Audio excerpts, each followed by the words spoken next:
We are ready to defend the country against any aggression, and there will be no compromise on this. So there was one constituency in which the computer numbers of the votes gave a lot more to the opposition. But if President Jammeh says that he will not leave office, he will create a constitutional crisis.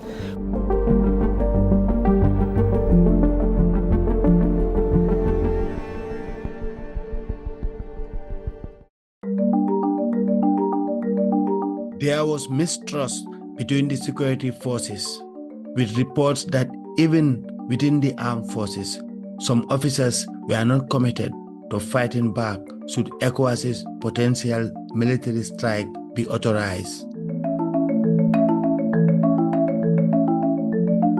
By now, news about the Gambia was main news in other countries. Nigeria, which is considered a big brother in the sub-region, had been told what really transpired at the IEC. The first thing which the Independent Electoral Commission accepted and the opposition accepted was that there was a computer glitch. So there was one constituency in which the computer numbers of the votes gave a lot more to the opposition. Okay? Now, what they were now saying is that they spotted this, informed the parties, the agents of the parties, brought it to their attention, and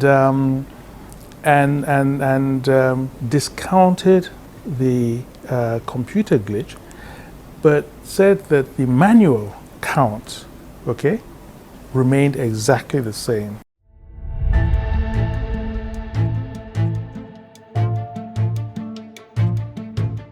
The security built up shortly after the IEC announcement of results intensified after ECOWAS threatened Jammeh that a military strike was on the table. But Jammeh hit back.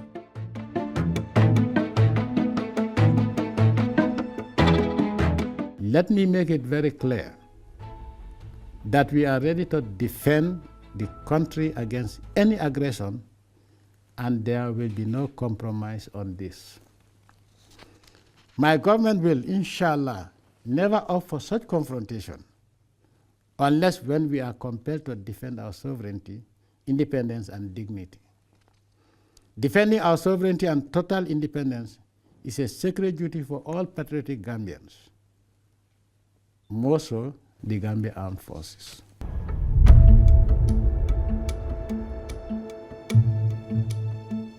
Halifa Sallah did a lot of things to diffuse tensions, but it was not clear if the military was either going to fight for Jammeh or fight for Barrow.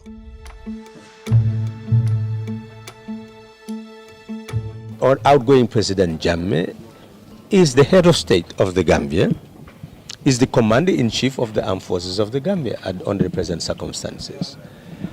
What we are saying is that the Constitution says that he serves for 5 years.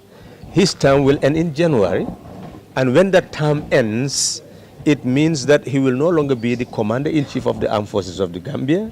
President-elect Barrow will be the commander-in-chief of the armed forces of the Gambia. But if President Jammeh says that he will not leave office, he will create a constitutional crisis where his own government will be an outlaw, will not be a lawfully established government in the Gambia, and obviously that may provoke military crisis, other crisis. But that only comes about if the military, which is established to be a state institution, and we should owe allegiance to the state and the people of the Gambia, and should also accept constitutional changes and transfer of power.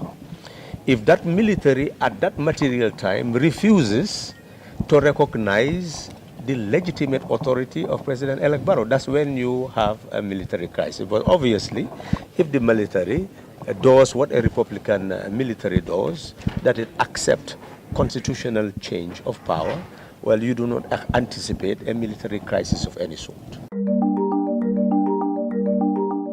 CDS Baji knew some people were trying to isolate him from the action, but he was not too bothered. Whatever they are doing, we don't know. Even our friends, our neighbors coming in, I'm not informed. As we speak, I'm in charge of this country today because Barrow, my president, is in Senegal. Whatever is coming to this country, I must, not should or will, I must be informed. But I'm keeping the dark. All this is to cause confusion, to spoil the show. Nobody can spoil this show for Barrow.